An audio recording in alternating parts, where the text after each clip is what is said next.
Hello, happy Wednesday. Welcome to Community Time.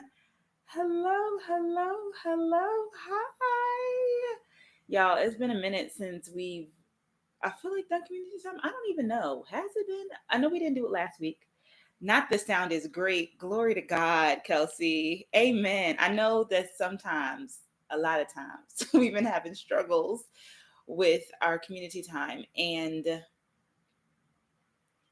the way that I've been doing this has been working, even though it's not through my situation. But I'm just glad that it's here and it's working today and that we can have a somewhat normal community time. I'm not doing it on my little thing, so I can't pull up you guys' comments, but I see y'all in the chat. Hi, good to see you all. I'm excited to catch up with you guys today because I feel like we haven't talked in a while, both on community time and like I'm behind on my vlog, so I feel like we're not like updated. Please let me know where you are watching slash listening from.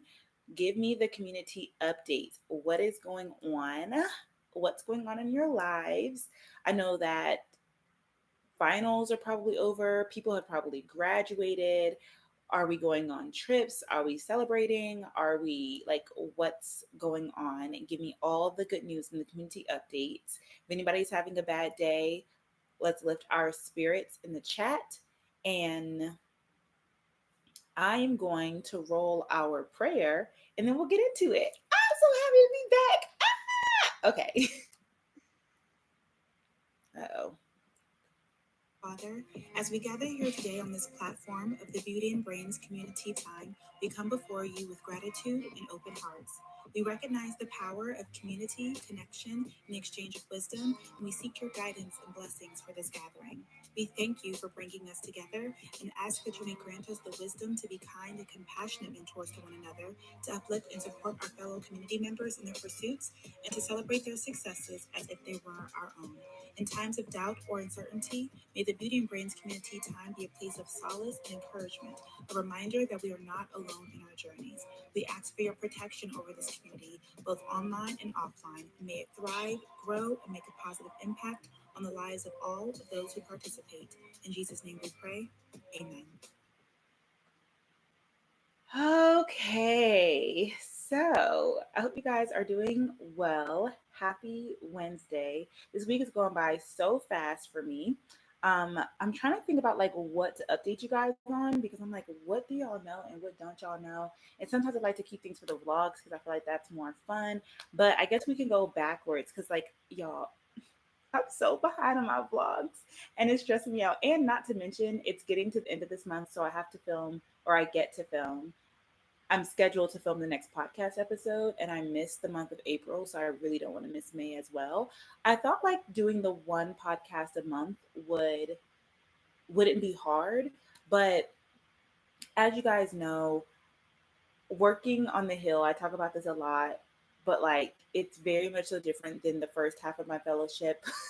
Very different. Me just going into the office every day, me having to take public transport, it being like these strict 9 to 6 hours, sometimes 9 to 5. It just, yeah. And I like really work. I feel like it's actually sad. Tell me if anybody else relates to this because I remember when I uploaded my video and it was like a week in the life as a pediatric medical assistant. So you guys know that I was a medical assistant for a couple of years before I went back to grad school at Meharry. And at first I was working at an OBGYN office and I was there for literally like a year and a half and some change. Um, but because of like that work environment, I was like, I'm getting a new job. I gotta go. And I wanted to get into research at that time, but when it didn't like work out, I was like, I'm so ready just to like take anywhere. I'll take another medical assistant position. And so I took one and it was completely different because it wasn't a private practice. It was like at a hospital-ish like type of area. Anyway, the point is that I was a pediatric medical assistant. But at this time, I had already interviewed at two schools that I was potentially going to go to. And so I was just like waiting to get in. And then while I was there, I got into one of the programs And at the time I was also like preparing to compete at Miss Maryland. And you like, I'm pretty sure it's still a rule, but like at least for Miss Maryland, like you're not supposed to have a full-time job or be in school while you're Miss Maryland. So in my mind, if you guys watch the vlogs, you all know this, but at the time I was like, I want to do something like, with this gap year, but I don't want to be working at this medical assistant job. And so, what do you call it? Why am I like losing my train of thought? By the way, I've done a lot of talking today, so I'm low key like a little bit brain dead, but I could not stop that from couldn't stop me from talking to my community. Um, I was a slacker. I say all this to say that like I was a slacker. Like how there's like career medical assistants, which is perfectly great and fine. If you like it, I love it. I didn't want to be a career medical assistant. And so knowing that like I was going to leave the job, I wasn't the best employee. I'm not going to lie, I wasn't a great employee. I would get there right when I need to get there. I'm not there early. I'm not doing too much. You know what I'm saying? Like I didn't want anybody to write a letter of recommendation for me. Like I wasn't a bad employee. I just wasn't trying to be employee of the year. You know what I'm saying? So I would only do like the bare minimum because I'm like, y'all are paying me, and like I'm gonna be here so for such a short amount of time that like you're not even gonna notice if I like I'm not gonna kill myself for this job type of thing. And so it's actually very interesting because I honestly do that with a lot of things in my life because A, I do so much, and B, I'm like a very like all or nothing type of person. Is anybody else like this where like I go in, like I go hard on things that I'm like super passionate about, or just like when I show up to things, like I really show up. But sometimes that can hinder me because you can't give like 100% 365 in five different areas. Like you're never going to have time for yourself. And so if I realize that like I'm giving 100% over here and like 0% over here, I'll, try and balance it out and get 50-50. But because like people experience my 100%, if I just give them 75, 80%, they're like, whoa, what's going on? And it's like, I know I can do better, I know that I can give 100, but like that's not sustainable. It's not realistic. And it's also not like, excuse me, what I really want to do because like, whatever. I say all that to say that my gap year jobs have all been very like that type of vibe where I can kind of be a slacker a little bit. Like I still work hard, I still show up in excellence and all those things. But this job, I don't have that luxury. There is no slacking. First of all, I think it's just because it's super important. Like I would hate to like try and take shortcuts like when writing remarks for my congresswoman and then like she's somewhere important and she says what I wrote and like she gets canceled. It's all my fault. And like granted that wouldn't happen because it goes to different hands and stuff, but yeah, I basically feel a little bit more like not just responsibility, but like this job takes more out of me, not only because of like the, like I said, physical requirements of it, but also like the mental requirements.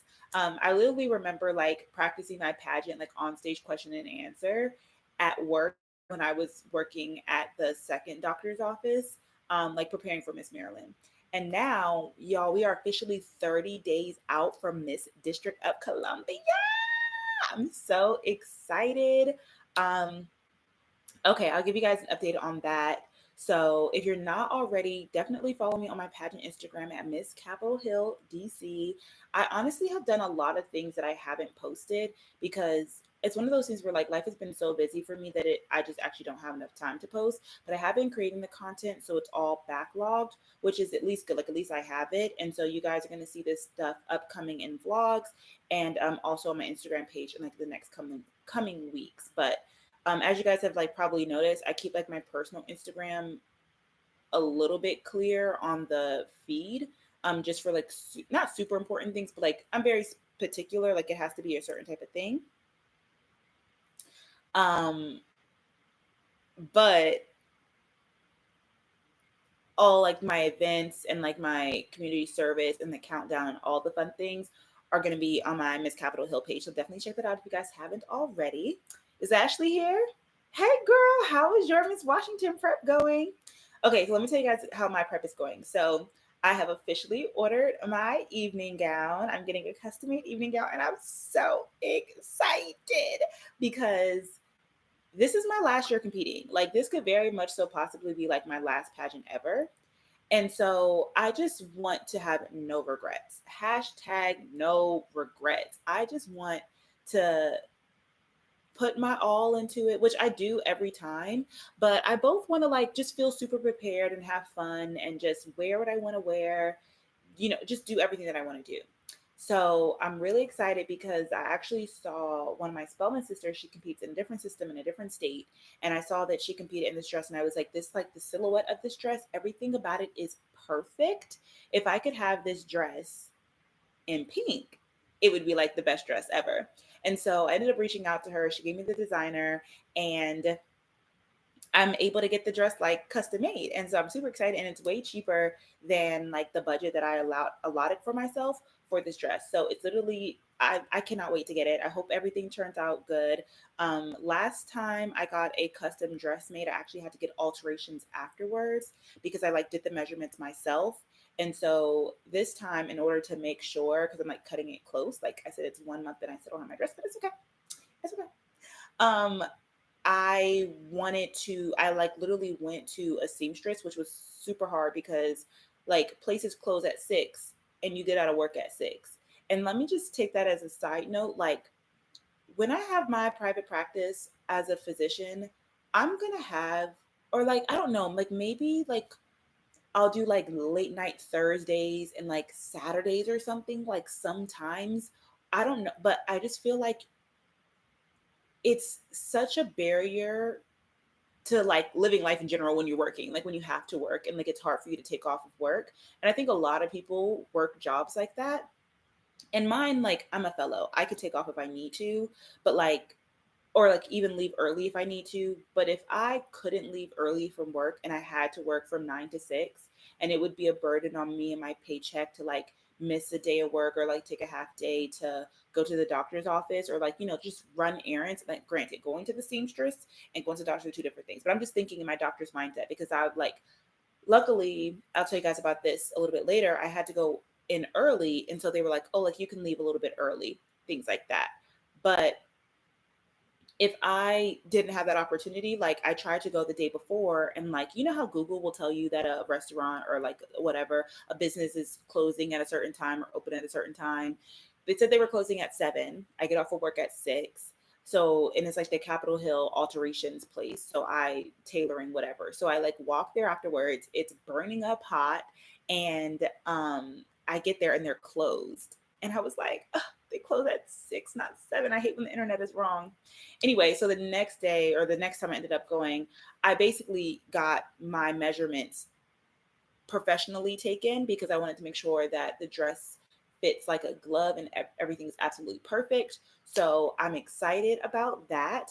And then I think it's going to be in the upcoming vlog. I ended up going to New York. You guys will see this on Sunday's vlog. I went to New York for one day to do a pageant, like a whole pageant weekend, honestly. My pageant coach lives in New York, and I also met with a Broadway choreographer for her to look over like my talent dance. I actually wanted to change my talent this year, by the way. Does everybody have their tea? If this is tea time,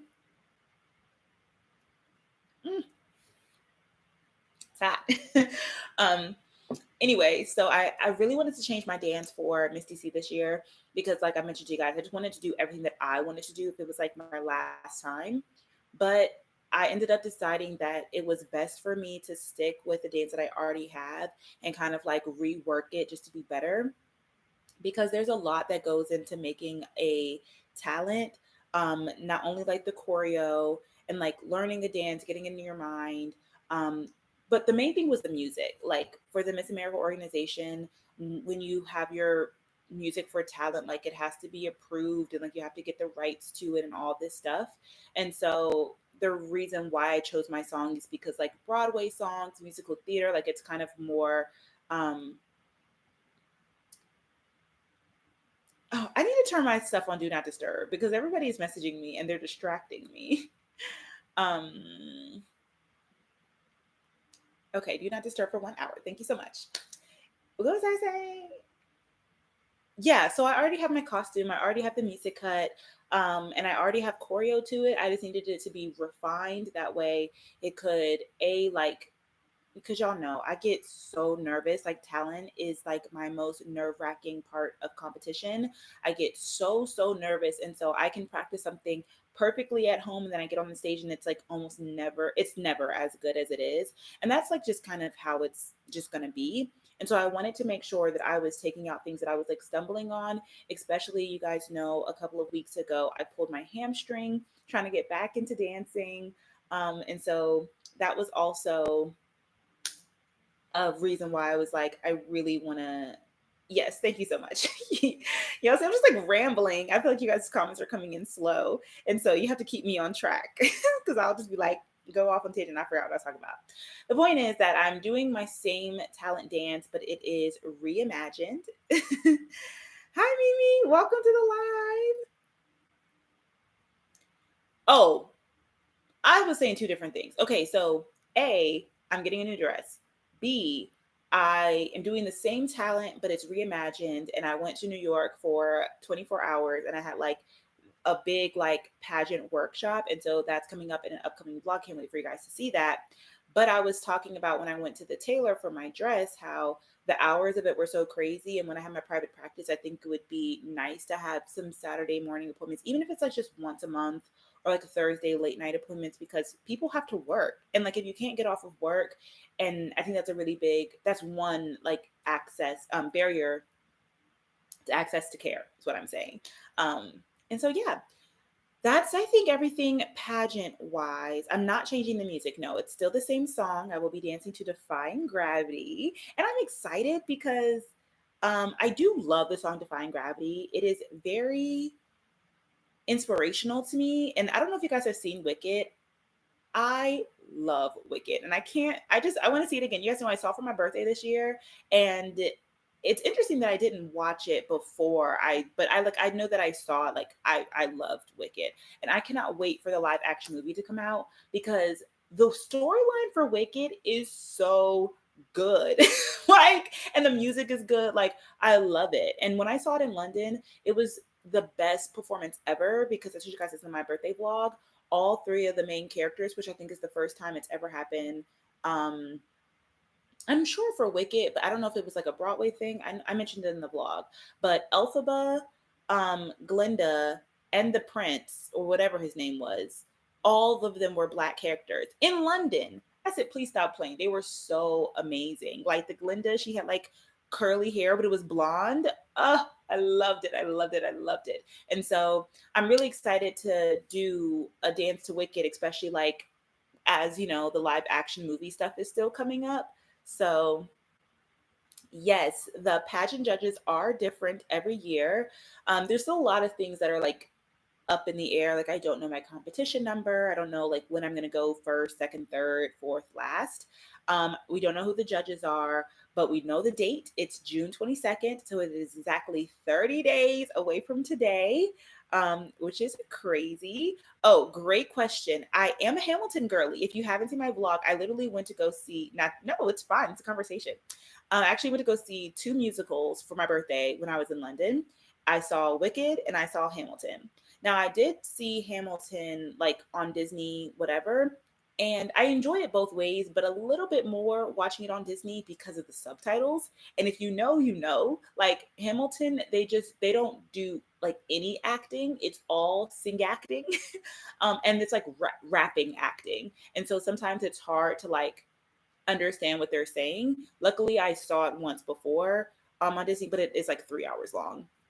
But yeah, I actually have a friend who I'm trying to get them to watch it because they're a singer and they like musicals as well. And I'm like, this would like I want to watch you watch this for the first time because it's like such a good musical. But I don't know if y'all really know, like I was a musical theater girly. Like the dance studio that I grew up at before I moved to my dance academy that was strictly ballet it was the Christian Dance Academy. You guys hear me talk about it all the time, but we did theater there. So it was like ballet, jazz, tap, African drums, and drama. Like we would take drama classes. So I've been a drama queen my entire life.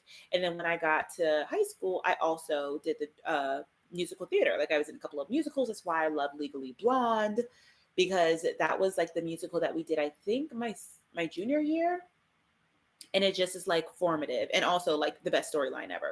But anyway, I'm trying to think what else is going on. Oh, so yeah, I also bought my interview dress for Miss DC. So I'm just like in full pageant mode. I'm super excited. I've been doing like a lot of events and appearances. And yeah, so that's everything I think Miss DC wise. If you guys have any questions, let me know. But ooh, Ashley says that she's getting her dress tailored next weekend and you're getting a wardrobe together in general. Yeah, exactly. I'm definitely on wardrobe right now, which is why I'm excited that I don't have to like get a new costume for my talent because it is a lot. Like I actually got, I don't know if I told you guys this. The year that I first did Defying Gravity, because it's gonna be my third year doing this dance, but it is different every year. And this year it's the same thing, it's different. But if you guys remember from the vlogs, I ended up basically getting two costumes for this dance. So before I even got the choreo for Defying Gravity, I got a custom costume made. And it was like a liturg, like it was so pretty. It was pink. It was like liturgical. It was kind of like it was like a halter, and then like it had like it was so pretty, and it was expensive because pageant costumes are expensive. If you've ever done competitive dancing or pageants, like it was expensive, and so I was gonna wear that. And then when I went dress shopping, I tried on this dress. Again, if you guys saw the vlog, you know this, but just recapping because we've come so far. My now costume was an evening gown. It was a Giovanni evening gown that I was trying it on, just to kind of see. And I was like, oh, like this is cute, but it's not giving like evening, like it's not giving like my evening gown. And one of my like coaches that I was working with, she's kind of like, it kind of gives Elphaba. And I was like, oh my gosh, like it does. And because the dress was like it's deep plunge and it already had like a bodysuit connected to it, I was like, it's kind of like a leotard underneath this. And she basically was like, we just like cut off the train. This could like be a dance costume. And lo and behold, I ended up taking it to a tailor, and that's how it became my dance costume. So um it's like honestly, it's expensive for a dance costume when you think about it, because it is like fully like green and bedazzled and rhinestone because it was an evening gown, but it was like cheap for an evening gown, but it was like cheap for anyway. So expensive for a costume, cheap for an evening gown. And yeah, and I do love the dress. And I knew that if I was going to do my next costume for the next idea that I have for my next talent, because it's going to be a whole thing, is going to take a lot of like time and money and stuff. And I'm just wanting to make sure that I do everything with excellence. Like I want to do it well. Like I could probably reformulate the current talent that I have and spend more time like practicing it every single day and like learning a whole new talent, like getting a whole, like I'm already getting, like I said, a new interview dress, a new evening gown dress. Like it was just going to be a lot to coordinate.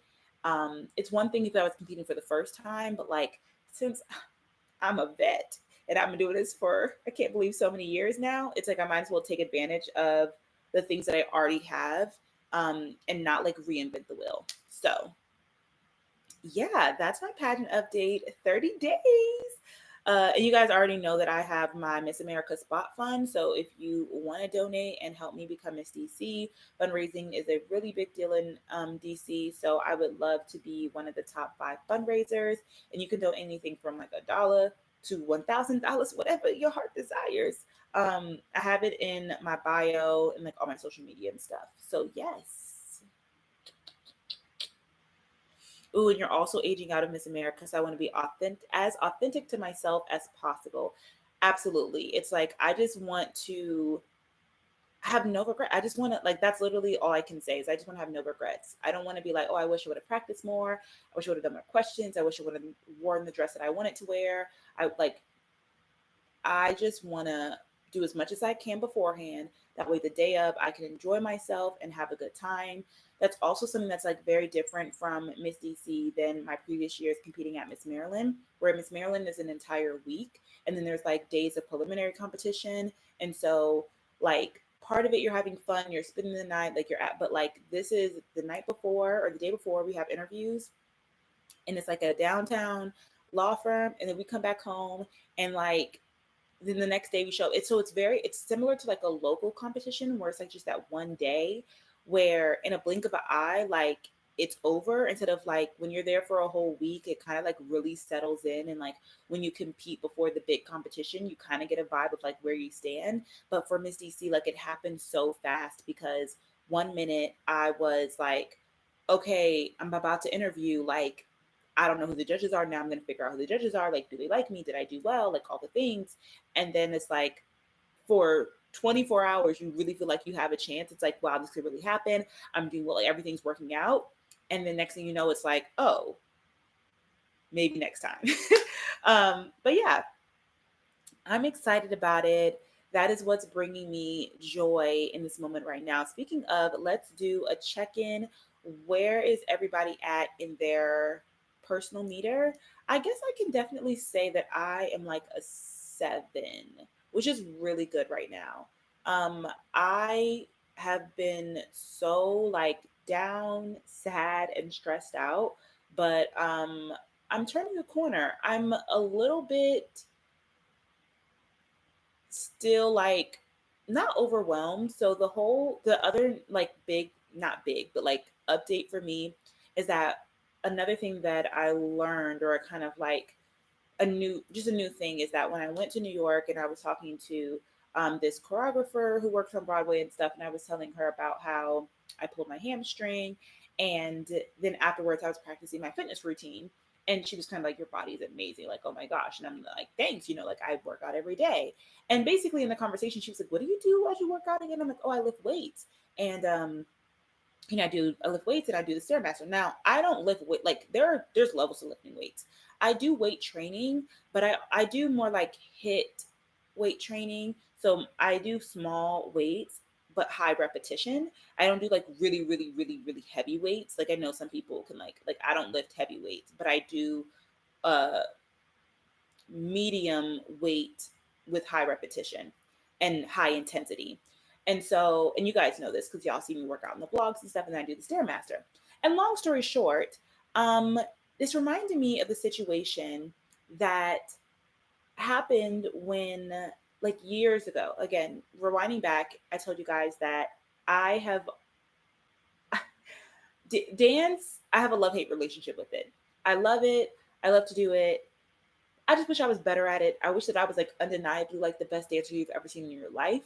And I think that pageants are like very subjective anyway. And so to put yourself out there in a way that it's like, I know that there's people who are better than me at dancing because I'm not the best dancer in the world, but like this is what I love to do and this is what I've trained to do. Like this is my talent. So it's a very like vulnerable situation, right? And one day I told my mom, like, "Ugh, I just wish I was like good at dancing. Like I wish like, and I know I'm good, but I'm not like great, right?" And she was saying, I think it's what I said. I wish I was just good at something. And she's like, "You're good at stuff. Like, come on, like, you're good at stuff." And she said, "Well, if you would have stayed in track, I think you would have been really, really good at that." And I'm looking at her like she crazy. Like, girl, when did I ever run track? Like, what are you talking about? And then she shared with me about how because like, let me tell you something about Benita. God bless Benita. She put me in everything at least once to give it a try. And I stayed in a camp. Okay. Every summer I stayed in a camp. And obviously dance was my big thing, was the main thing. Like sometimes I would do like medicine type camps, like for the first 2 weeks of summer. And then like the rest I would do dance. Like I think dance maybe started in like July. And so in like the first two or whatever, like 2 last weeks of June when we got out of school, like when I was in high school and middle school and stuff, like I would do all types of camps. And that's what really got me ahead in life. Like even when I think about volleyball, the fact that I was able to be like one of the, I think the first sophomore to make varsity at my high school's like volleyball team, like I was better than average at volleyball because I went to camps like before the season even started and like in between stuff like that. Anyway, back to my story. My mom was like, you would have been really good at track if you would have stuck with it. Like one time I went to a track camp, which I don't even remember. Now that she like told me this, and I've been thinking about it recently, I'm like, oh, I can kind of remember it now. I think it was at University of Maryland, and I just remember it being so hot, like so hot. And I think I was in like middle school, like I want to say maybe it was between eighth and ninth grade. And so not too late for me to start track. Definitely on the later side, like people start very young, but like that's not too bad to start track or whatever. So I go to this track camp and and then I think something happened to where maybe this camp overlapped with my dance camp. So I think I did like track half day and like dance half day or something like that. Maybe every other day. I don't remember. But whatever it was, I was doing both for like the like 1 week. And my dance teacher was like, what are you doing? Like, what is going on? I've never seen your body this tight before. I'm already not a flexible person. And so my dance instructor would, talk to me a lot about like just length, especially during the summer times. Like you're there all day, stretch. Like when you're eating your lunch, stretch. Mind y'all, this was like a pre professional like ballet intensive. And so he was like, I don't understand like how you got so tight in just a matter of like a couple of weeks. Like we really have to stretch and lean you out. And then basically when he found out that I was doing the track camp, he was like, Bella, you cannot run track and dance at the same time. You're literally pulling your muscles in two different ways. When you dance, you are lengthening your muscles. And when you are like doing these high intensity workouts, like lifting weights, running, the Stairmaster, even like incline walks, you are like shortening your muscles. And when I remember him telling me that then, which is why I never ran. I'm not a bad runner. I don't even remember being good at track because it was like 1-2 weeks of my life, like years ago. And my mom was like, "That's the reason why you quit track." And I'm like, "I didn't quit track. I never really started." But he told me that I had to choose. Like I couldn't do both. And at that point, I had been dancing my whole life. I loved dance, so I stuck with dancing. Who knows, like if I would have been a great, Olympian tracker by now, who knows? But I at least know that I love dance. And so, like, no regrets. But I think it's just crazy to think about how I, at one point in time, knew the information that, like, those two things, like, the body doesn't work that way. And so now I was trying to figure out, like, I'm literally in one of the best shapes of my life. Like, my body looks so good. But as soon as I dance, I'm out of shape. I can't breathe. And I'm breaking every bone and limb and like tearing stuff. And then, like, when I had this conversation with the choreographer, my coach, we were like, oh, it's because I'm literally like trying to shorten my muscles and build them and grow them. And then I'm doing this for months every day. Every day I'm working out. And then I try and take a dance class. And it's basically like I'm splitting my muscle. And so no wonder why I keep pulling my hamstrings. It's because like I'm trying to work out and then like I'm working my body in two different ways. And so that was a big aha moment for me where I'm like, duh, like that's why my hamstring is hurting. And so not only I was already like babying it when I was working out at the gym, but I then decided that it would be better for me to switch and do like very low intensity workouts like yoga and Pilates, excuse me, to keep myself, fit and active, especially because I'm like, at this point, I'm just maintaining. Of course, like, I would love more abs or whatever, but like, why am I burping so much? Anyway, and so with that, I decided to try out taking yoga classes at a local yoga studio around me. And it's like walking distance. But mind you guys, I've already been doing the 5 a.m. routine, going to the gym. My 5 a.m. routine was wake up at 5.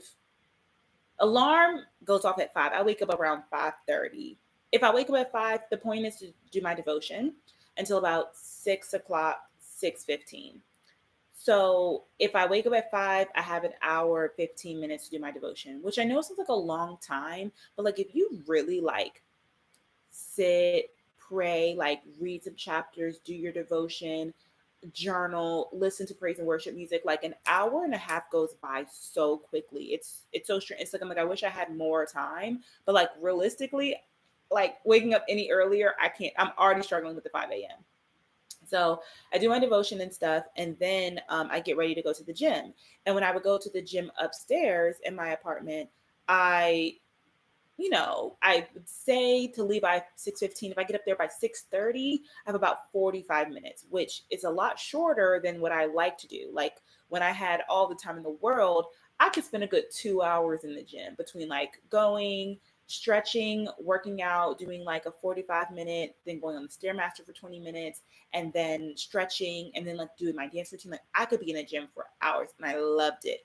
But now I can't do that. And so we talked about this in my recent podcast episode, my last one. It's not so recent, but my last podcast episode where it was like, I gotta get up. Like, I gotta get up. I can't keep making excuses. Like, it's either you wake up at 5 because that's when you can work out, or it doesn't get done. And we want it to get done. So I've been doing the shorter workouts, but now when I go but like although I have a routine, I give myself a lot of wiggle room. Like I said, wake up at 5, but I can wake up as late as 5:30. I go to the gym at 6:15, but like I can go as late as 6:30, you know? So like I have like this room. So if I'm really on it, then I can like move a little bit slower through my routine. And if I'm having one of those days, which happens, I still have some room and some time and like still be able to be on time and leave for work and stuff like that. However, now that I'm trying to take classes at the local yoga studio, I have to be on their schedule and I have to be on time. And let me tell you guys about this experience at the yoga studio. First of all, I don't know the last time I walked into a room of like all white women and I was the only black girl. It's been a long time. It's been a long time, and it just makes me so uncomfortable, makes my skin crawl. And like, love the girlies, it's just like so strange because you guys know just the type of person that I am. I purposefully put myself in rooms where I'm not the only one. And growing, like, I'm just rarely the only one. I don't like to be the only one. I don't like to be in the spaces where I'm the only one. I don't support tokenism. I don't like it. Like, I like my people. I'm okay with diversity. I'm okay with the mix of things. I'm okay with there being but like being the only one, very strange, very weird. Like, and it's very awkward too, or not awkward, but it's very noticeable for me because like we're taking a class or we're looking at the mirror. So like I literally stick out like a sore. I already stick out like a sore thumb because I'm tall. But like to be tall and like black and I'd be wearing bright colors. And for some reason everybody likes to wear like gray and black and they're so bland. Not all, but like for some reason, particularly the girls who decide to take yoga classes at 6 a.m. at this yoga studio, they like all wear all black.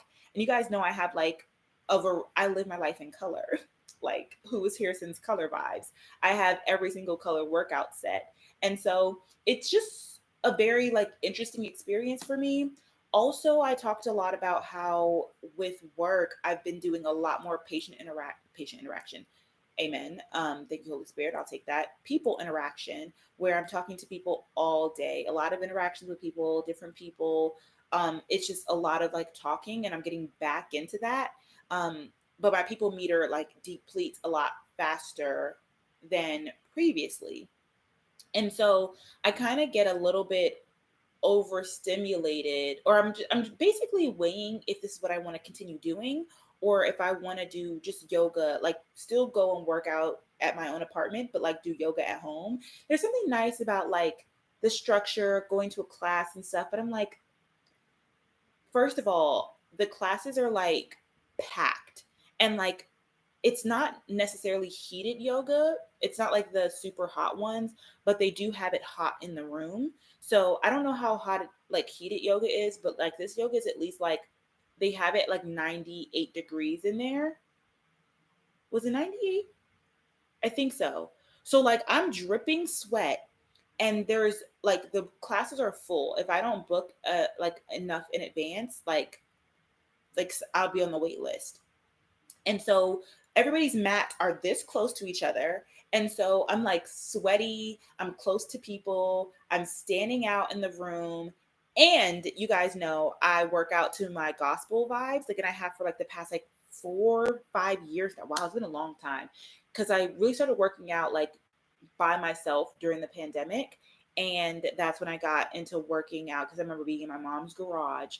And that's when I got into like my gospel workout playlist.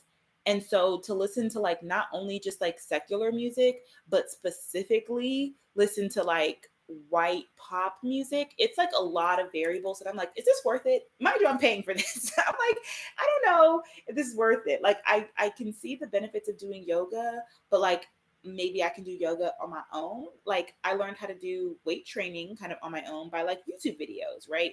Anyway, I say that to say that the yoga classes start at 6, and so, and because like the classes are packed and full and I have to like walk there, I have to, put myself in the locker and like get myself settled and all the things, like I low key need to be leaving my apartment by like 5:45.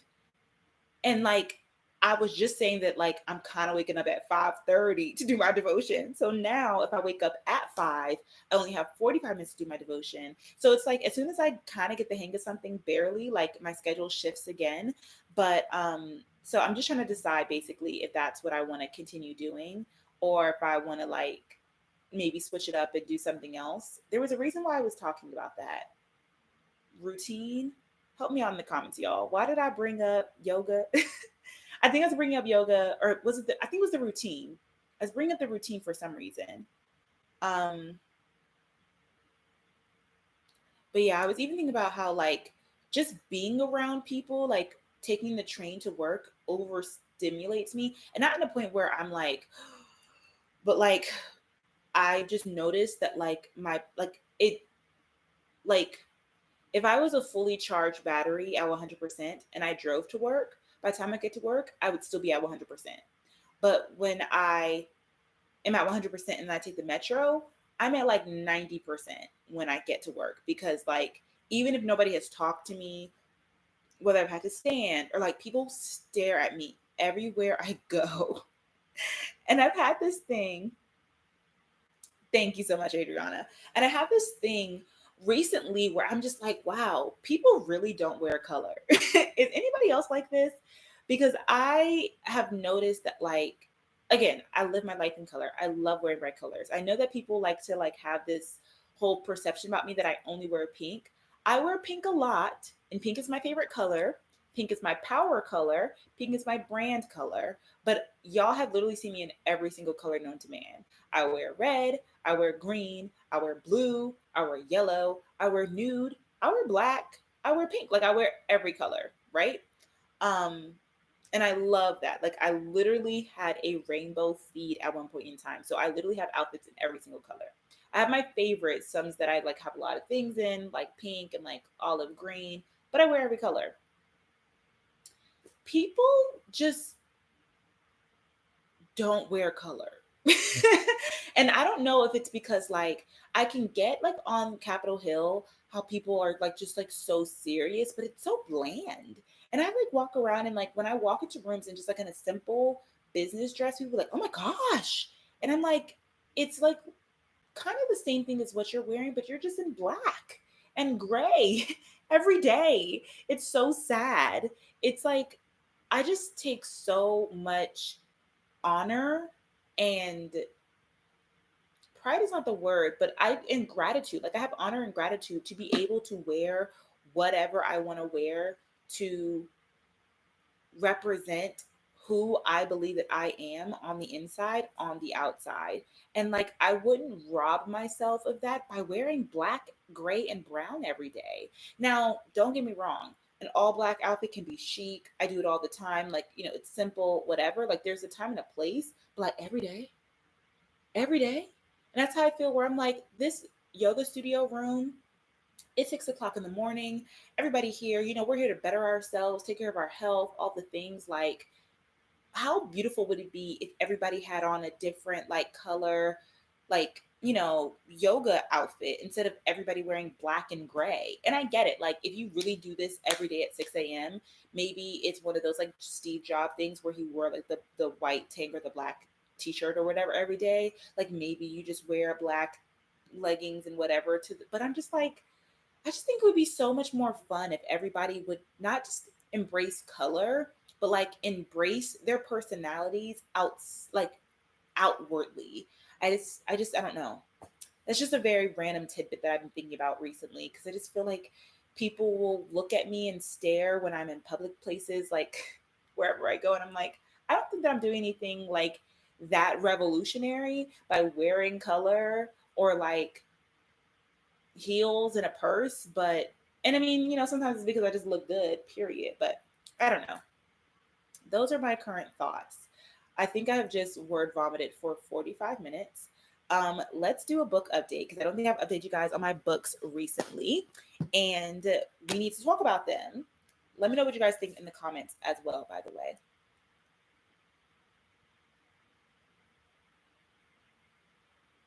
Oh, and to answer your question, Adriana, why is Miss DC so short compared to Miss Maryland? Is the competition not as big? Um, I wouldn't say it's not as big because at the end of the day, both title holders go to Miss America. And I honestly think that Miss DC has more competitors than Miss Maryland does. I think it just comes down to like the history of the organization and just like the legacy of it. And like every organization has a different like board. Like every state has a different organizational board. And so the Miss DC board just puts it on as a 1 day competition. I think it's like the culture too. Like in DC, like I said, we're allowed to be full-time students, have jobs, like do whatever. And so they're kind of expecting for you to be like an amazing, like most of the people who competed, at least last year, I'm not as sure this year, but I know last year, like a lot of people are graduate students or have graduate degrees, and you're like working in DC. Like if you are a DC native, like you're not DC native, but if you are a DC resident going to school, whatever, like you're kind of like busy. Like they allow for you to have a busy, like somewhat career-ish life. And then like they want you to add Miss DC to that instead of like, again, this is just my perception of Miss Maryland. They can evolve and change and other states are different. Cause like for example, for other states, you working as that Miss State is like your job. And sometimes they'll pay you, sometimes they'll give you an apartment, a car. Sometimes you'll get like a seat on their state board for like Department of Agriculture. Like every state is different. And so, because of the expectations that the Miss Maryland board has for their state title holder, and then also their n- not like, what am I trying to say? Their not legacy, but like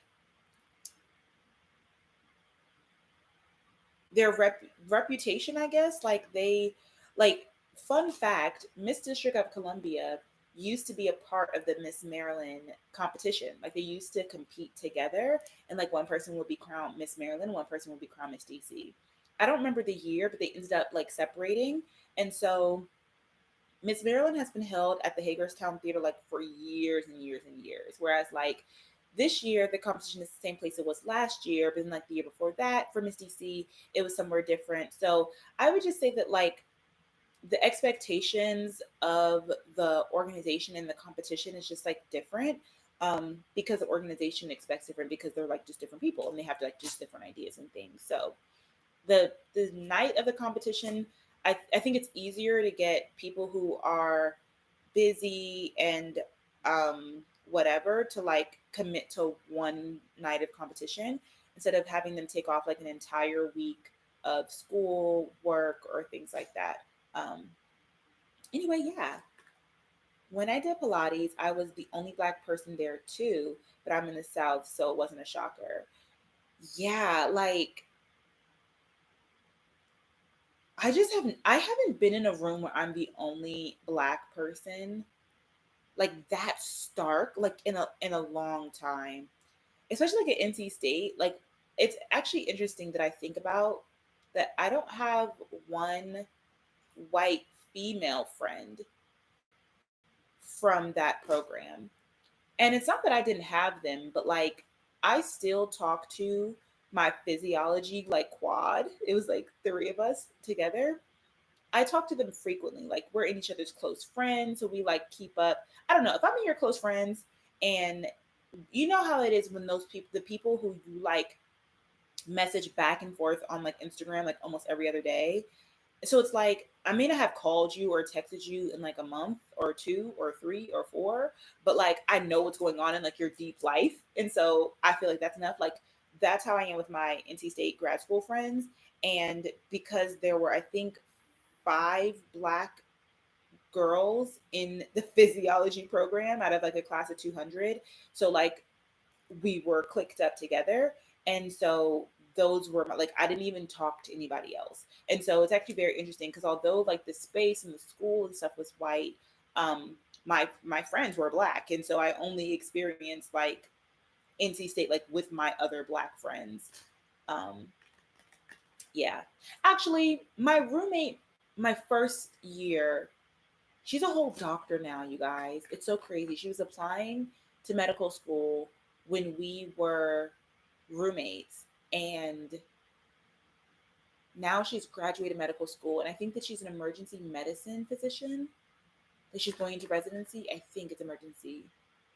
Isn't that so crazy? I remember telling me that when she got into medical school, and now she's a whole physician. And I'm like, how does time work? Like, what? Huh? I don't understand. But anyway, yeah, I guess we're friends. I don't talk to her as much, but like, you know, she's my whole roommate and I like support her. So shout out to her. But anywho, yeah, it's very strange. I haven't had a lot of those experiences. Especially not being the only one. And when I am, like if there's even one other person, I'm gonna go to that girl. I'm gonna clean that person. Like y'all know I'm a girl's girl. I don't play. Like so it's just strange. It's just weird. But I don't know. What do you guys think? Should I keep doing yoga at the studio or should I go and do yoga myself? Like, does anybody do yoga through YouTube? Do you guys have any yoga influencers that you recommend? Let me know. Okay, let's get into the book review. So, I I don't think we've talked since I finished Children of Blood and Bone. She was a thick one. And you can see that she was well loved. So I ended up rating this book what did I rate this book? I rated this book, I think, a 4.5, I think. And you know what I realized is that whenever I'm reading a book in my mind and thinking about the rating, you know, like, oh, this book is kind of good, like I'm gonna give it like a 3.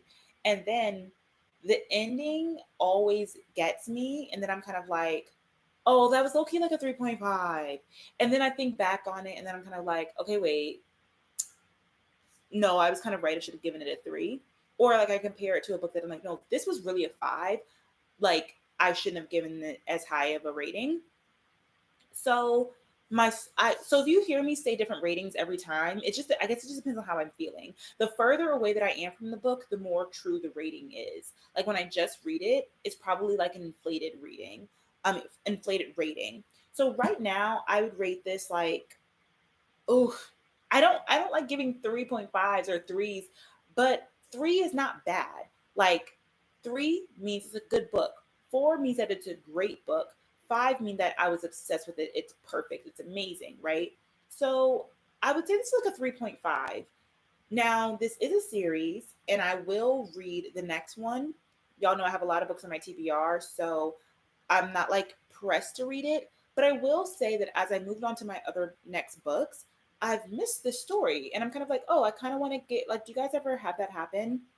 You're like, oh, I missed the character. Like, I kind of like, even though the story has like come to an end, I'm like, I kind of wanted to keep reading. Um, so yeah, I felt like it was like maybe it's a 4.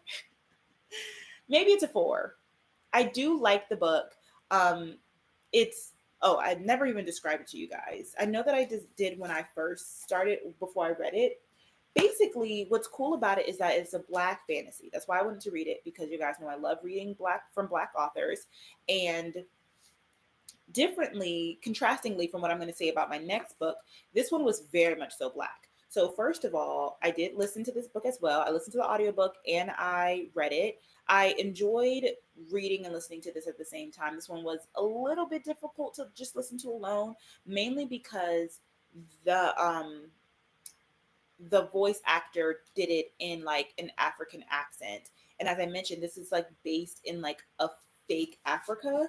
Um, so like this is the map of like the land. And so like the capital of it, I don't know if you guys can see, it's Lagos. But then like I'm pretty sure all these places are like not real places of Africa. Um, I'm pretty sure. So yeah, like this is like the holy temple and like yeah, stuff like that. So how can I explain this book? Basically, there is there are okay, so it's magic. Certain people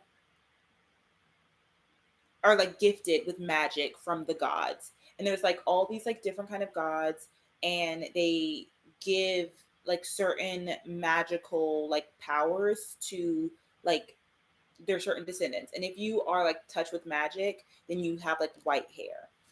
Now, the government, which is like a king, he ended up, I'm like doing a horrible job. And it's been like 2 weeks since I've read this now. But basically, this was a New York Times bestseller. Interesting. Okay, so the king basically is like, he's trying to ruin or he's trying to like stop magic because I forgot something happened. Something tragically happened to where the king no longer wanted magic to be in his kingdom. And so he killed off all of the like adults who were able to do magic. And when you're a child, I think it's up until the age of 13, you're kind of like you're like a pubescent, like you can't do magic yet, but like when you turn a certain age, like so, then you'll be able to do magic. So he didn't kill the children, but he killed all the parents. And so this particular girl was, and like because of that, there it's how can I explain it? It's very mirroring of like black oppression where it's like the government was like trying to oppress like the people who are just like even associated with like magic. And it's, I'm doing a horrible job of explaining this because like it really is a world. Like I said, it kind of took a minute to get into and like to learn the different things. And I think I mentioned to you guys about how the voice actor for this book also read The Hate You Give. And so I recognized her voice immediately because she read On the Come Up and she read The Hate You Give and she read this book and then she also read she's going to read the next book. And she is an amazing voice actor. Like she ate this one down. It's so good because she was able to do like all these different accents. And what I thought was really interesting about this book is that there's basically like five show main characters. So there's Zelly, who's like the girl, she's the main character. And then she has a brother whose name is Zane. And so her. And then there's basically a princess and a prince and their brother and sister. And so they should be like opposing each other because like one wants magic and one doesn't want magic. And basically the big plot is like there's a way for them to bring magic back. So they're going through like this big like escapade where they have to like go through um all of like Africa, like to basically it's like a scavenger hunt like type of challenge type of thing. And so and they have to do this in order to kind of like save magic because if like they have magic then they can defend themselves and they won't be oppressed. So um it should be like the two, well, the girl can do magic but the boy can't, but like that's his sister, so like he's there to ride or die. So they are trying to do magic, and then the prince and the princess, they should not want to do magic, but the princess is actually on their side. So it's actually three against one, and they're kind of like just trying to, he's like chasing them like throughout the country as they're trying to like get magic back. And the reason why the son is like so adamant about it is because um his dad, the king, is basically he basically did like a lot of psychological things to them to make them really like want their approval. But plot twist, the prince is actually also, they call them a magi. And so he's like trying to hide the fact that he can do magic. Um, and then also like there's a love story. So like it's a lot going on at the same time. It was good. I just thought it was like just a little bit slow. It like the pace was just a little bit slow. I thought it was not fair for me to read this after Fourth Wing because yeah, but I did like it. So I after reading like okay, I'm going to rate it a 4. The next book is called Children of Virtue and Vengeance. And oh, another reason why I like wanted to up the rating for this book is that when I read the author's note, I was like, oh, like this was really really nice because was it this book? Yes. She basically was cuz like again, it's all about like a yeah, it's all about oppression. So like how the government is oppressing the people who can do magic. She basically paralleled it to how in America, like the police are like oppressing black people. And she even like once she described it and she kind of like did the names like for Tamir Rice and like these different people in the book, I was like, oh, that was like so genius. It's so pro black. Like I was like, oh, now I really respect the book because yeah. So that's my review. I'm sorry I didn't do a good job. I'm like so um I don't know why it's so hard for me to articulate it, but I think it was a good book. Um and I would recommend it. Like it's not like I don't know if everybody would love it because it's just a bit slow. And if you're newer to reading too and it's like thick too, I think the audiobook helped a lot. And I will read the next one, but like I can't like recommend it. I know a lot of you guys are like, I'm trying to get into reading. This is gonna be a hard one to get into. I feel like if you're not like already like in a reading whatever. But I also got through this in I think 2 weeks. Like you guys, I read this through Libby, so I had 21 days, and I finished it before my 21 days was up. So that says a lot. Like I was able to get through it pretty quickly. So that's that book. Let me answer your questions. Barnes and Noble membership card. Wait a minute. I don't know what that is. What is a Barnes and Noble membership card? You get a free book a month? What is that? Exactly. A book pulls you in and you miss the characters. And like I said, knowing that there is a sequel to this, I'm like, oh, but like I could just keep reading and kind of figure out like what happens next. Um, so I kind of want to do that. But like I said, I have other books in my TBR, so I'll get to it eventually. And the audiobook for this one, for the second one, is already available in regards like on Libby. Like there's no wait for it. So I don't think that people have gone, it must have just come out or maybe people have just like are not interested in the second book yet. So there's not a long wait for it. So that also makes me be like, I can buy the second book from Amazon any moment and start reading it tomorrow if I wanted to. Um, but yeah. So, do you think that it's a good book for Christians? I love to read and find myself nervous reading certain books. I think that it depends on your conviction. I like it. Here's the thing, right? It's it's fake. Like it's fiction, and it's very clear that it's fiction. We're talking about magic and like, but and the thing is too, I don't know. Because even like I remember in Fourth Wing when it was talking about some gods, and I'm like, but the author is a Christian. Now, you know, everybody, could do your own thing. But I just think that it's just another layer of like a different world. I think that it's like a kind of common theme. Um, Especially because like when you're in fiction hood, you want to completely like detach yourself from everything that's kind of like normal to you. So it's very easy to be like, we're in a different country, or like we're 20 million years in the future, or we're 500 years back, or this is something that would never happen in today's day and age type of thing. And I think like if you were to use our real God, it would come off as like blasphemy and like rude and whatever. And so I think just the idea of like creating like these different things just allows creativity. I don't think that it brings power to it, or that like I'm honoring it. Like I don't. I know that these gods aren't real. And I'm like, the author knows that she just made them up. I think it's just like for the sake of the storyline. And so that's just how I personally feel about it. I don't feel convicted by it. I think that it's just like, it's the same thing as like reading a book and it's like a fake animal, like, or like in this book, for example, they ride lions. They don't ride lions in real life, but like if that's the way that it is in this world, then it's like okay. And then it's like, and even the way that they created the different gods, it's like, oh, this god shed a tear and now these people have the magic to be able to like move waves in the ocean and like bend water. And it's just like, it's just fun.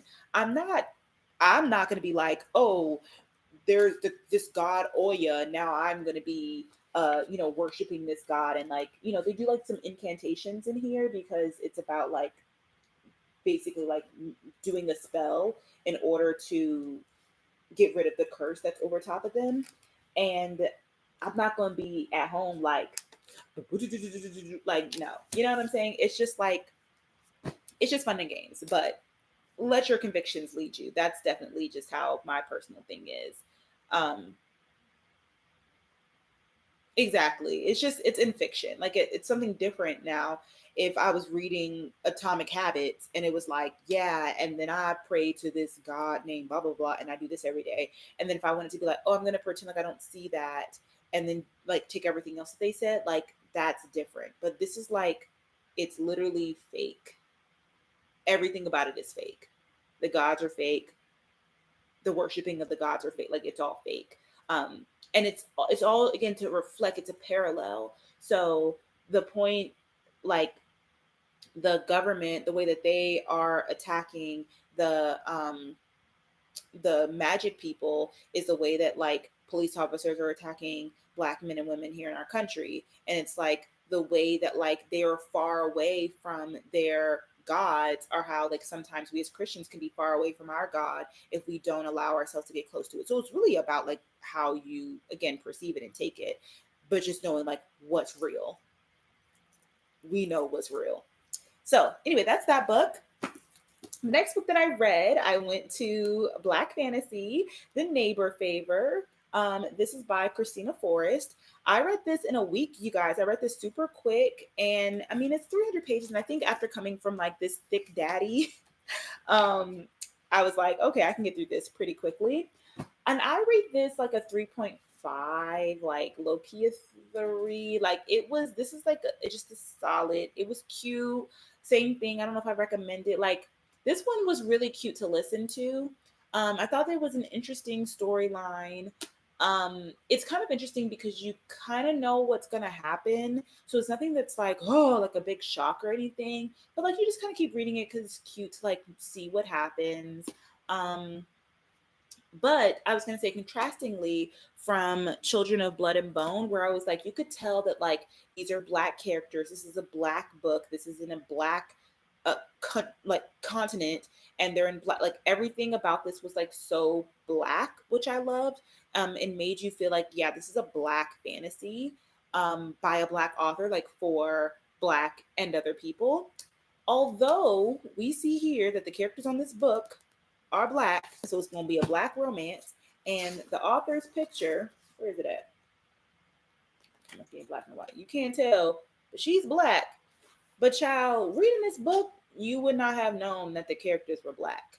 Like Lily and Nick, this could be anybody. Now, it's not to say necessarily that like black love is different than any other kind of love, but I was just wanting to feel like, yes, like black love does exist. Like I just wanted to feel that. And now this was like a kick in my feet, giggling type of like, oh, this is cute. But like that was really it. So um I definitely would say like if it's on your list, read it. What's kind of cool about it, or I don't know, again, yeah, I keep getting myself into these series. I didn't know this was a series until I read it. She has three sisters, or there are three sisters like in the storyline. This one focuses on Lily, and then the other sisters are also in it. And then basically at the end of this, it showed an excerpt that they are doing, her next novel is about Lily's sister named Violet. And so I was like, oh, okay, like let me read. And I didn't finish it because I had to get ready for church. Like I finished this right before church, and I was like, okay, it's time to get up. But like, will I read that one?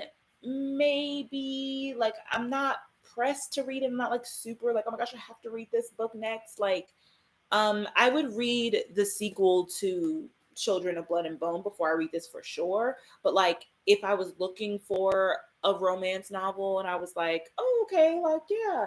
And this is like very wholesome, like barely a half a page of like anything spicy. Um, yeah, very, very wholesome. It just wasn't amazing. Like, it didn't wow me, but it wasn't bad. So that's this book. Oh, you did tell me about Parable of a Sower. That's on my TBR on my Notion, but I haven't made any plans to buy that physical book. And see, that kind of reminds me of like when people tell you, like, for example, I haven't finished Power.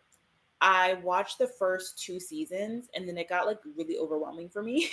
And I was like, I can't watch this every day. Like, and this is like when I was like binge watching kind of shows. Like now you guys know I watch like one episode maybe a night, every other like whatever. So it takes me a long time to get through a series. But back then I was like, I can't keep watching this. Like I needed like a palate cleanser. And so I didn't end up finishing Power because it was like too much going on. But like everybody loves Power. We told it's like, I just one day I have to sit down and I have to watch Power. I don't have time to like watch it, so I need to like break it down. But when there's like, for example, Bridgerton is coming out or is out now, I need to watch it. If I watch Power over Bridgerton, people are going to be talking about that, and I'm not going to know what they're talking about because I spent all my TV time watching an old show that people talked about years ago. You know what I'm saying? So that's how I feel about that book that you're recommending. I'm like, I want to read it. I'm sure it'll be good, but there's like new and more relevant. I don't want to say relevancy because like who's talking about books? But I guess it just comes down to like I like the idea of like, for example, for Fourth Wing, oh, the book is out, the second one is out, the third one is on its way, like a movie series. Like I like to like be in the recent books in that way. And then there's still people to this day who are like reading Fourth Wing for the first time or like reading Children of Blood and Bone for the first time. And so the conversations are more likely because everybody's kind of reading the books around the same time because they were just released.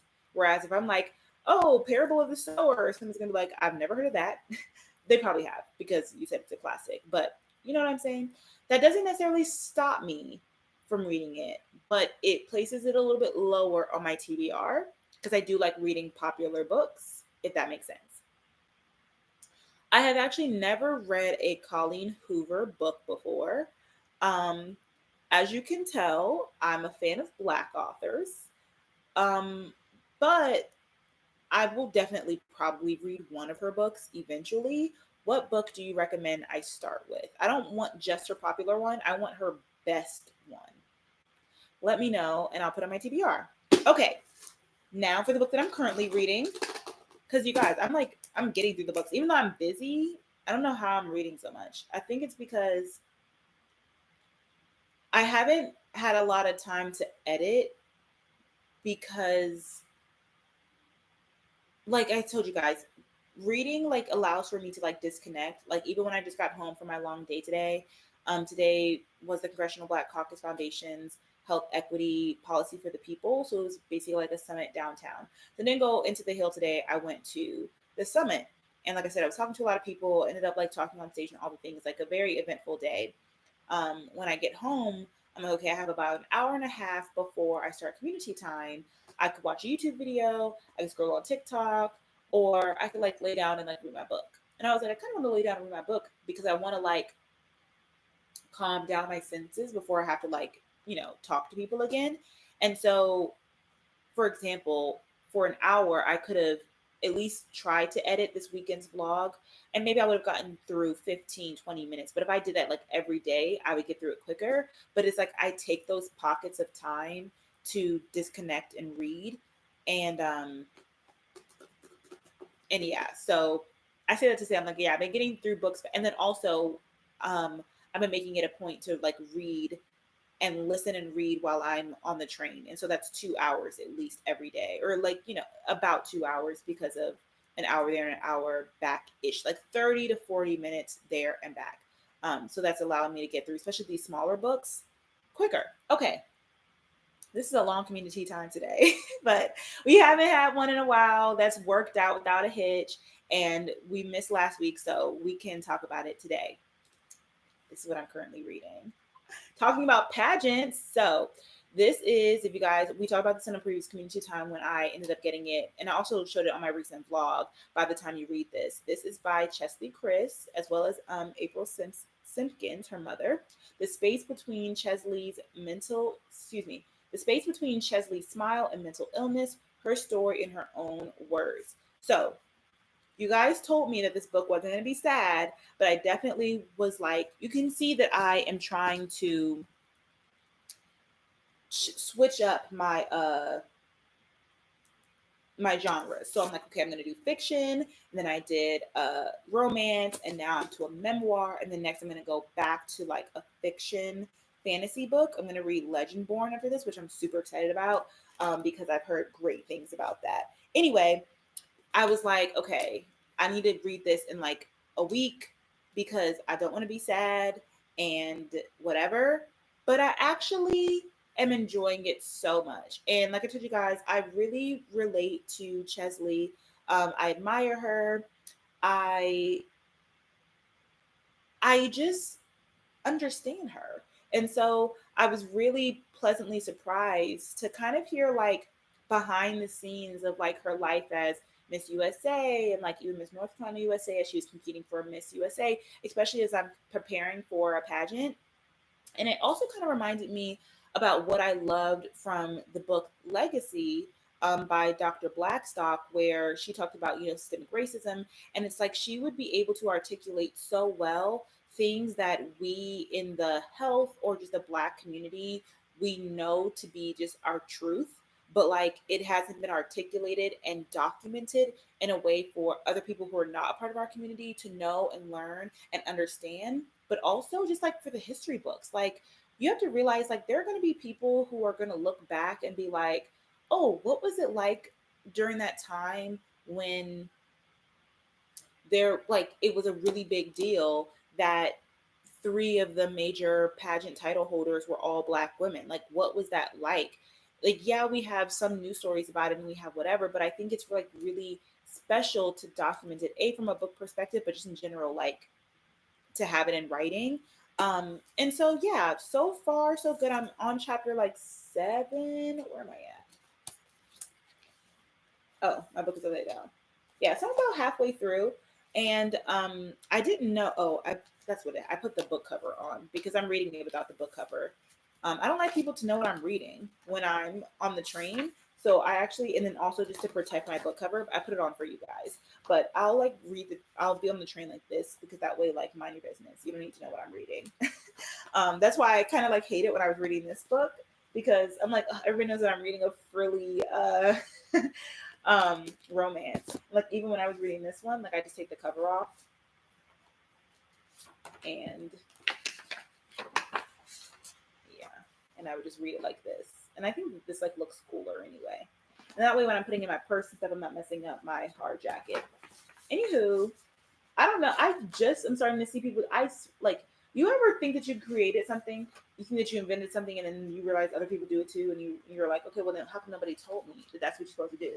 Because I saw somebody literally post just a simple picture of her reading a book, but I saw that she took her jacket off, and then when she talked about it later on, she's an influencer, she had her jacket back on, and I was like, oh, maybe that's what everybody does, and I just didn't know. I thought that like, because like when I read, I think Fourth Wing, I kept my jacket on the whole time, and like my jacket is like ruined. And this one I kept down maybe like half the time, then I'm set to take it off. Anyway, I've already messed up this jacket, and I already took it off. Anywho, I'm liking the book so far. I'll definitely finish it by this week. Like I said, it's not as sad as I thought it was going to be, but I can definitely see just like the hints of the negative self-talk that she experienced and how it can come off being almost like just innocent, how it can come off being innocent, but in reality, it was a big deal for her and in her mind, and how those little things built up to her wanting to unalive herself, unfortunately. So, and it's also very interesting to read this, both having experienced it like in real time. You guys know, like Chesley was Miss North Carolina USA when I was in North Carolina. And then, like, by the time she was competing at Miss USA, like, I probably did like a Instagram live. Maybe I wasn't doing it at that time, but like I watched Chesley, like not to say like I watched her like, but you know what I'm saying? Like I was like I genuinely like followed her throughout her journey, just as a pageant person, as like all the things. And so I, like I said, that's why I really enjoyed her. I really like adored her. And so it's also really fun to kind of hear, like I said, the behind the scenes, the small things. Because mind you, she did TikTok. She was on social media. Like she talked a lot about her journey, but then to hear things like you never heard before from her words is really cool. It kind of reminds me of how you guys know I like to read books and then like watch the movies afterwards. It kind of reminds me of like reading a movie, like watching the movie first and then like reading the book, because like I watched Miss USA. So she's like describing it and I can picture it because I've literally seen it before because I watched it. And I'm definitely going to watch it again after I finish the book.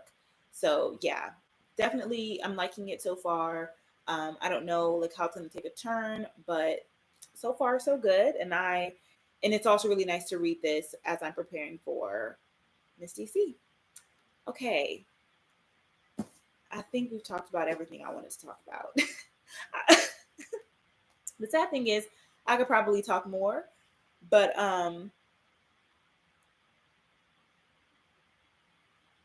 oh, they done, child. I know that's right. Okay, hold on. I'm going on a work trip next weekend. I'm going back to New York. I'm going to see a musical, which I'm super excited about. But that's just like a 1 day trip, and then the next weekend I'm going on a work trip. I'm trying to see what time I'm getting back. Friday. What time? Okay, I have to figure it out. My voice is scratchy again, like I've been talking all day. Rest is revolutionary, and you should take every opportunity you can to disconnect. There's actually a book. No, I think it's called Rest is Resistance, and I have the copy of that. I need to read it, but I get to vacation. Maybe I'll read it next time I'm on vacation. Y'all, where should I go for my birthday? Do you have any country recommendations? Because I don't know. Like last year, I just was like, I feel like I want to go to London. Like I just felt it. I was just like, I just want to go to London. Um, and then when I was like, oh, I have all this, like, I have this break in my schedule. I'm gonna do a whole 2 week trip. I think I'm gonna take a week off of work for sure and go somewhere at least for 3 to 5 days. I just don't know where I want to go. Um, So let me know what country is like on your current like travel bucket list that I should consider going to. I've read It Ends With Us, which is more of one of her popular ones, but that one led me to want to read so many more. The story behind it for me is stopping a generational curse, and it's a little spicy. Hmm. I have heard of that one. So is that the one you recommend? If I could only read one Colleen Hoover book, and if it's trash, I'm not giving another chance. Is that the one you're going to recommend? I'm leaving it up to you. I ate dinner before community time, but I am starving. So I ordered sushi, and I'm pretty sure it's delivered and it's sitting downstairs in the uh at the reception desk. I just want to say that you're an inspiration on my journey to med school, and you make it so easy to chase my passions instead of being the pre-med girl. Don't make me cry. I'm so happy to hear that. I'm so happy to hear that. It's my absolute honor to bring you some community so that way you don't feel alone during this journey, because you know, and I know firsthand how isolating and lonely this can be. Oh, go to Puerto Rico, just relax on the beach. I'm feeling that. Have I been to Puerto Rico before? I went to Dominican Republic, I think, for the first time. A great spot, easy to get to. Okay, okay. I'll think about it. I'm not opposed to it. Since I did travel last time, I'm pretty okay with doing a beach this time. Or do I want to do like a travel beach type of thing? I don't know. But that's a good idea. I want somewhere that I can stay at for a long time. Not a long time, you know what I'm saying? You know how like some places like they're good to go, but you can't stay for like a week because like it's so expensive. I want to stay somewhere that I can afford for a week. I was kind of thinking Rio, like maybe Brazil or Bermuda. Love it there. Hmm.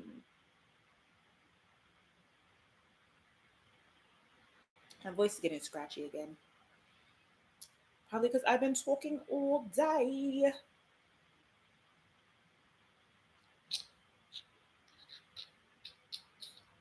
Bermuda.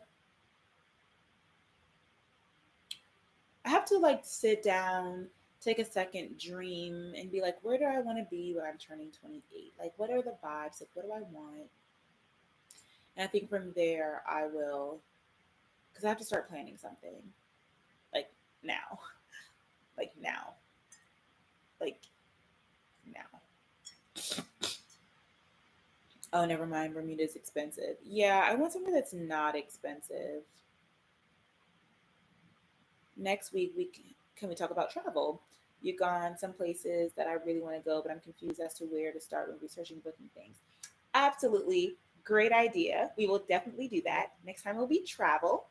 And I'll do some research about Puerto Rico, maybe even Bermuda, maybe Rio, and some of the other places too. And then maybe we can talk about, yeah, no, not domestic. We about stamps on a passport here. um, not for my birthday. Like maybe for something else, but like not for my birthday. I'm all about because I think like that's the only time where I can like I really enjoy the idea of traveling on my birthday. Since I did it for my 25th, I was like, I'm gonna do it every year unless I'm like gonna have a big party, which like maybe I'll do it. But no, I think I'm gonna go to Dubai for my 30th. I say I think like I'll make it happen. I have years. So and like 28 is like, it's chill, nothing too big. So like, okay, maybe we'll do Puerto Rico. Yeah, your reading is special. And then it's also kind of like I'm not sure if I'm going to go alone again or if I'm going to go with a friend. If I go with a friend, I want it to be somewhere where, like, they'll enjoy as well. That's why I'm also thinking, like, but I may, like, I don't know. I don't know. I literally haven't even thought about it. I told myself, I can't believe it's May 22nd. This month has gone by so fast. I literally told myself May 1st, I'll start planning my birthday. And it's May 22nd. Where does the time go? Wow. Well, with that being said, I'm gonna go so I can eat my sushi, take off my makeup, and I think that see yoga was full for tomorrow morning, and so I guess tomorrow will be the first time that I will try and do yoga at home. It's almost Christmas. All right, relax. No, after my birthday, it's basically Christmas. PR would make a great solo trip too because you could make it a multi-city trip. So much to see there. Oh, interesting. There are multiple cities. All right, let's see. Tomorrow's class. Oh, okay, so I think what it was is that there wasn't a sub yet because I think the girl who normally does classes, she's going on vacation. She's actually going to Spain, which I thought about too. But if I went to Spain, I would want to go to Ibiza since I already went to Barcelona, even though I was literally 18 years old. Um, do I want to do yoga sculpt tomorrow at 6 a.m.? I think so. I think I'm gonna try. All right, we're gonna book that.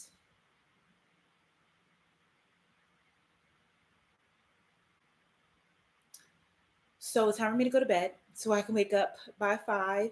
And yeah, because I've been slacking. Like my devotion time has been like 2.5 seconds. Hope you guys have a great rest of your Wednesday. Please bring me your travel recommendations for next week. Thanks for staying on for an hour and a half. I love you all so much. I'm thankful for you all. I'm happy that you are my community. I'm happy to be your community. Um, that just reminded me, nobody gave me your number. I told you guys that I was a six, and or did I say seven? And nobody gave me their number. But I hope you all are doing well. We'll do a full mental health check in for the last Wednesday of mental health month. I think is next Wednesday. So we'll do a full mental health check in as well as a travel talk and then update on book talks. By that point, I'll be in them. I'll have started my next book. I'll have finished this one and all the things. But yeah, have a good night. I'll see you guys next week. Love you. Bye.